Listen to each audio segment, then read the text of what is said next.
like a dark power by like acting as if the statue itself is some kind of psychic wound or something like that. It was very strange. I'm just, we're both on the right, so I'm playing devil's advocate here for the sake of making the segment better and recognizing the other perspective. How would you respond to someone who says, well, these are essentially, this is like a monument to a vanquished foe on the other side. We wouldn't put up a monument to like the German battle deaths in World War I or the British battle deaths in the Revolutionary War. It was a vanquished other nation.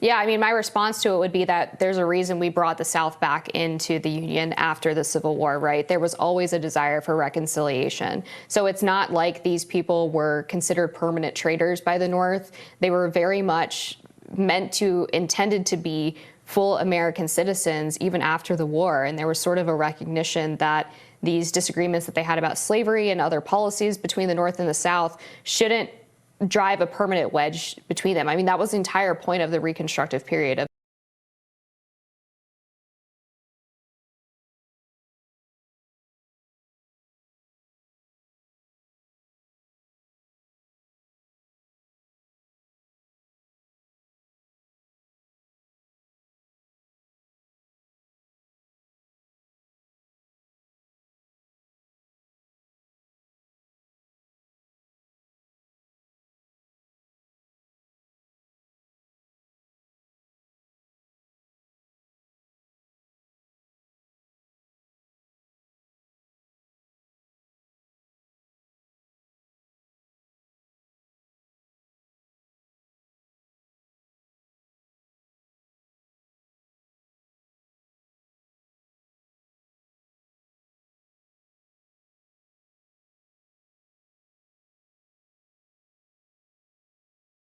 But yeah, I mean, I don't know. It's awkward. I can't imagine myself defending the presence of a memorial to a group of people who did a literal insurrection against their country in defense of owning human beings as property.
I can't imagine being a loser in a war where your side was literally defending the maintenance of a practice of keeping human beings as chattel, being able to kill them and murder them with impunity, raping women and breeding children to keep in captivity, your own kids in captivity, or to be bought and sold as animals. I mean, that is just so gruesome to me and so hateful that I don't know that I would want that to be around in my town. And I don't know that I would want to put my kind of integrity on the line to defend the maintenance of one such statue. I do think, generally speaking, I prefer that these things be moved as opposed to destroyed, because I think that America should not be allowed to forget that it lived most of its national history under the disgrace of having chattel slavery.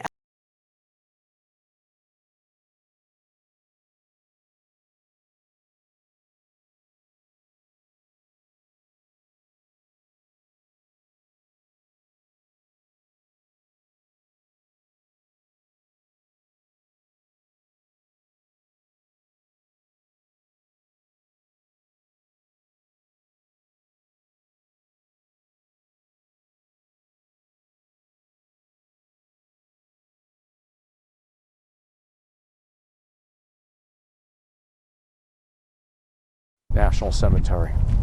I am now at section 16 of Arlington National Cemetery. This is the section dedicated to the Confederate soldiers, and in front of me stands the Confederate Memorial. It is surrounded by approximately 400 Confederate veterans.